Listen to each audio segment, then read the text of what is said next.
Ouais les mecs, vous allez faire des bisous, des câlins. Allez, regardez la technique. On est là. Donc, on sera allé en percu. Voilà. Donc on y va.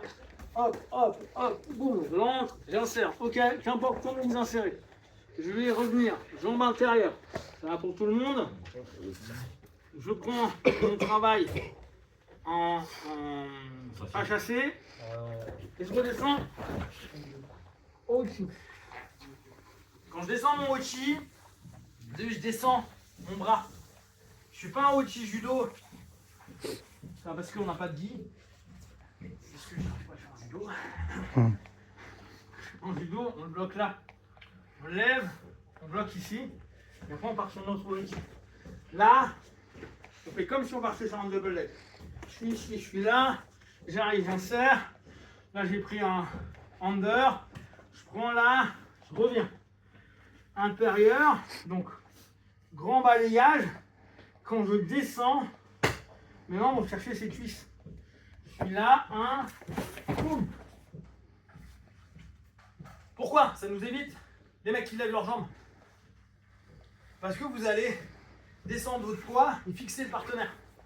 Quand il arrive sur cette garde-là, qu'est-ce qu'il va faire la plupart du temps là? Tu veux garder, t'es sûr? Voilà, tu veux, je sais pas. Sur une logique, plus combat libre, on reste pas en dessous. Pourquoi? Parce que les mecs peuvent nous taper, ils peuvent nous taper même si on est bon au sol, on risque de se faire couper, on risque de se faire mal et on peut ne pas réussir à prendre le truc parce qu'il va avoir et le poids et la gravité et la possibilité de se relever. Donc la plupart du temps, quand les mecs arrivent ici, ils prennent soit ça, soit ils partent en escape. D'accord? Ce que nous on va faire, on a fait tomber le partenaire, on est arrivé ici, je suis revenu là, vous allez du côté extérieur. Il a son bras posé là, vous allez de l'autre côté pour pouvoir revenir de ce côté-là. Ce qui fait que là, vous allez tuer son jeu. Par contre, si vous alliez de l'autre côté, il peut vous reprendre en garde, il peut travailler en mi-garde, il peut faire un escape, il peut contrôler vos bras, etc., etc. Donc, très souvent, spontanément, quand on met le partenaire au sol, quand on arrive, hop, ici, je suis là, je descends, nos réflexes, souvent, c'est faire ça. Très Jiu-Jitsu. D'accord?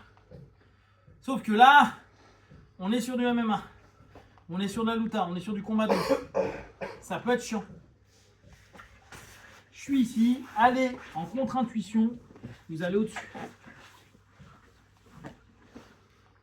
Là, ça nous permet d'avoir des temps d'avance. Mettez pas une pression de malade. Contrôlez un peu, je peux le relâcher. Lui, il va vouloir se remettre en quadrupédie. Ce qui est cool. Quadrupédie, je peux un peu le taper. Si je reste sur de la luta, je peux commencer à embêter et manipuler un peu sa tête. Je peux commencer à insérer ma jambe. Je peux commencer à venir l'embêter. Il leur laisser un peu d'espace et leur donner l'envie à nouveau de repartir. Et quand il va repartir, je prends son bras, je ramène. Je vous rappelle, le plus intéressant, c'est d'épuiser les gens. C'est que c'est pas je vais chercher la sub, c'est le mec en a tellement ras le cul qui me donne la sub. Le mec est tellement épuisé que se relever c'est une galère. À chaque fois il va se dire fais chier. Et si on a un mec qui est mixte, qui sait percuter, un gars qui vient de se taper 3 minutes de je tente de me relever, j'y arrive pas, je tente de me relever, fin de round par exemple, et ça revient debout, son corps, il n'est pas de bonne humeur pour vous taper fort. C'est pour ça que les 2, 3, 4e, 5e rounds en MMA, les KO, le taux de KO il diminue en termes d'intensité. Souvent c'est plus le cumul. C'est pas one shot, c'est souvent le cumul qui fait que le mec va tomber.